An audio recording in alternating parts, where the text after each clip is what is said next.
Toxic person. Istilah tersebut saat ini banyak muncul di media sosial. Namun tidak hanya di dunia maya saja. Toxic people juga kerap ada di lingkungan sekitar Anda. Tidak hanya di lingkungan percintaan atau pertemanan saja, toxic person juga dapat muncul di lingkungan pekerjaan. Namun sayangnya, Anda tidak langsung menyadari kehadirannya. Lantas bagaimana ya ciri-ciri dari orang yang toksik atau membawa pengaruh buruk? Dan bagaimana tips untuk menghadapinya? Dr. Nova Rianti, spesialis kedokteran jiwa, akan memberikan tipsnya untuk Anda pemirsa Hidup Sehat Plus.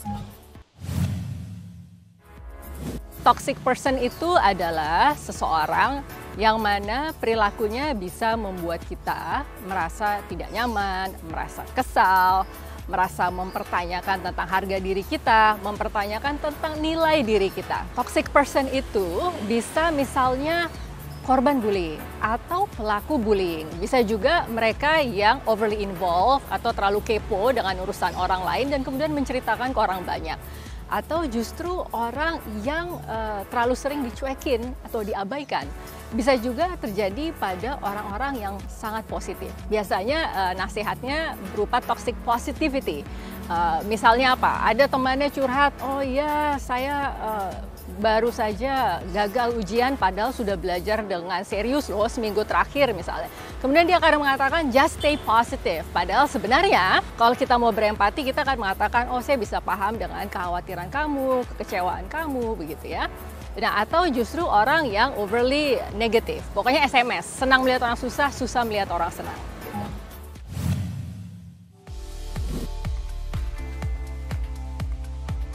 Racun atau toksik merupakan sesuatu yang mengganggu dan juga berbahaya, terlebih melekat pada seseorang atau yang dikenal dengan toxic person. Lantas apa ya yang menyebabkan seseorang menjadi toksik? Kita harus melihat dulu ya bahwa yang dimaksud dengan toksik ini adalah bagaimana dua orang saling terhubung dalam interaksi yang mana tidak ada kebutuhan dan kepedulian yang setara di antara keduanya. Jadi lebih hubungan ini mengakomodir tuntutan dari individu yang merupakan toxic person itu tadi. Sering sekali seseorang yang dikatakan toxic person itu sebenarnya mempunyai stres dan trauma yang dia sendiri tidak bisa mengelolanya. Dan bisa juga ada proses di masa lalu yaitu pada saat masa kanak awal. Jadi perkembangan pada masa kanak awal itu mengalami disrupsi atau gangguan sehingga menyebabkan terbentuknya kepribadian yang toksik. Nah, disrupsi atau gangguannya itu seperti apa begitu ya? Misalnya karena orang tua yang berpisah, kemudian dia pada masa kecilnya proses caregiving-nya tidak ada kejelasan begitu. Kemudian ada trauma pada masa kecil. Ada juga penelantaran atau neglect pada masa kecil.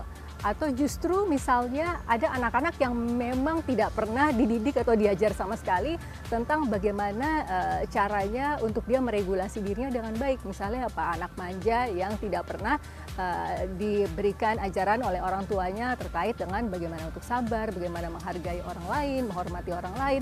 Nah, masalah-masalah atau disrupsi yang timbul pada masa kanak awal tadi ini bisa menghambat perkembangan sosial, bisa menghambat perkembangan psikologis dari seseorang. Padahal hal-hal ini dibutuhkan sehingga seseorang ini pada saat dewasanya bisa menjadi identitas yang stabil, egonya bisa sehat, dia bisa mempunyai batasan diri yang baik, kemudian dia juga bisa berempati terhadap orang lain, dan dia juga bisa mempunyai kemampuan untuk meregulasi dirinya.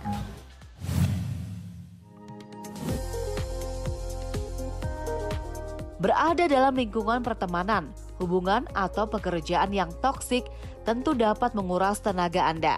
Oleh karena itu penting untuk mengetahui bagaimana ya ciri-ciri dari orang yang toksik agar Anda dapat mawas diri. Ciri-ciri toxic person itu biasanya negatif, bermusuhan, dia tidak bisa mempercayai orang lain, dia selalu mengkritik, selalu menghakimi, dia tidak bisa meregulasi diri, dia tidak bisa berempati. Kemudian dia merasa dirinya yang paling berhak. Juga sebagian dari mereka manipulatif, eksploitatif, pasif agresif. Kemudian kadang-kadang dia playing victim. merasa dirinya adalah korban, jadi dia menempatkan dirinya sebagai korban, atau justru dia memanfaatkan orang lain yang merasa bersalah dalam upaya dia yang kita sebut emotional blackmail. Jadi dia malah memanfaatkan dengan memeras secara emosional agar dia bisa mendapatkan apa yang dia inginkan. Lingkungan yang sehat tentu dapat membuat pikiran Anda juga sehat. Namun bagaimana ya jika berada dalam lingkungan yang berisikan orang yang bersifat toksik? Pada saat ada seseorang yang kita sebut toxic person di dalam lingkungan, berarti environment itu juga menjadi toxic. Biasanya ada beberapa hal yang bisa terjadi. Pertama, ada dampak terhadap mental dan stres emosional begitu ya pada saat baru melihat dia saja. Kemudian yang kedua bisa juga ada keluhan-keluhan fisik, respon-respon fisik tepatnya pada saat melihat toxic person itu tadi. Di antaranya apa misalnya? Pertama, telapak tangannya bisa berkeringat, kemudian jantung bisa berdegup lebih cepat, kemudian mulut bisa terasa kering begitu ya. Nah, kemudian yang dikhawatirkan adalah apabila interaksi dengan toxic person ini sifatnya berkelanjutan atau terus-menerus. Nah, jika hal itu terjadi, maka konsekuensinya juga bisa menjadi buruk. Yang tadinya baru sebatas masalah mental dan juga stres emosional, ini bisa menjadi entitas diagnosis. Artinya menjadi sebuah gangguan jiwa, misalnya gangguan depresi, yang mana moodnya bisa menurun, perilakunya juga aktivitasnya, energinya menurun, ada perubahan-perubahan pada diri seseorang. Tapi ada juga keluhan yang berpengaruh terhadap fisik seseorang. Yang ini sifatnya misalnya kita kepikiran terus gara-gara toxic person ini, akibatnya dia tidak bisa tidur misalnya. Nah, pada saat dia tidak bisa tidur dan kekurangan tidur ini sifatnya kronik, penelitian terakhir menunjukkan bahwa kekurangan tidur kronik itu bisa berakibat pada inflamasi atau peradangan. Dan juga bisa terjadi perubahan DNA sel imun. Yang artinya imunitas seseorang bisa menurun. Dan tidak tertutup kemungkinan justru untuk melupakan interaksi dia dengan toxic person, dia malah menggunakan alkohol atau penggunaan zat dan lain-lain sebagainya. Bagaimana, sudah paham kan ciri-ciri dari orang yang toksik? Lantas bagaimana ya cara menghadapi orang yang toksik di lingkungan kita? Tips menghadapi orang yang toksik ini harus kita bagi menjadi pendekatan eksternal dan juga internal. Kalau eksternal itu dalam arti individu harus mengidentifikasi dulu sebenarnya dia ini berurusan dengan toxic personnya siapa.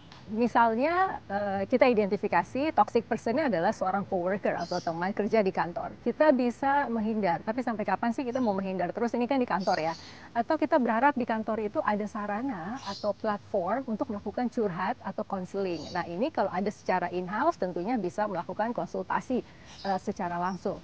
Tapi ada kalanya kita harus melakukan keputusan yang cukup berat di dalam hidup ini. Kalau seorang yang toxic person bisa dengan peacefully, dengan santainya, dengan damainya, dia bisa berada di sebuah lingkungan, di sebuah tempat kerja, maka itu bisa menjadi sebuah toxic environment. Rasanya apakah ini worth it? Apakah saya perlu bertahan di tempat ini? Walaupun itu keputusan terakhir, tapi quitting your job atau berhenti bekerja dari situ mungkin pilihan yang tidak terlalu buruk untuk dilakukan. Kemudian kita perlu mengidentifikasi juga apakah misalnya toxic person ini adalah pasangan. Kalau pacar, ya nggak apa-apa lah ya, putus gitu ya, patah satu tumbuh 1000. Tapi kalau misalnya suami atau istri, berarti mesti dipertimbangkan untuk marriage counseling misalnya. Tapi kalau misalnya ada domestic abuse, physical abuse misalnya, atau verbal abuse, perlu dipikirkan juga untuk melaporkan. Itu tadi pendekatan eksternal. Pendekatan internal, pada saat kita sudah berhasil untuk melepaskan diri dari toxic person, maka ada beberapa hal yang harus diperhatikan. Yang pertama adalah self-care. Self-care ini tujuannya apa? Pertama, untuk menyembuhkan diri kita sendiri. Kemudian karena kita sudah sedemikian rupanya diatur oleh toxic person itu sendiri, maka kita membutuhkan untuk punya waktu membangun lagi apa sih prioritas-prioritas diri kita setelah demikian lamanya didikte. Nah, kemudian reconnect, terhubung kembali. Kalau misalnya kita pernah punya pasangan yang toxic person, biasanya kita akan dibuat terputus hubungannya dengan saudara atau teman yang suportif ke kita. Jadi artinya kita perlu reconnect kembali. Dan terakhir, tidak tertutup kemungkinan untuk mencari dukungan profesional, misalnya ke psikiater atau ke psikolog. Dengan berbicara ke para profesional ini, diharapkan dia bisa memahami sebenarnya ada dinamika apa sih yang terjadi dalam hubungan dia dengan toxic person itu dulu. Nah, kemudian dari situ, kalau misalnya dia keluar dari sebuah toxic relationship dengan toxic person, dia diharapkan dapat membangun kembali dua hal. Pertama, kepercayaan dirinya, kemudian yang kedua adalah self-esteem-nya, agar dia siap menghadapi hubungan selanjutnya yang harapannya lebih sehat. Saya Dr. Nova Rianti Yusuf, spesialis kedokteran jiwa untuk Hidup Sehat Plus.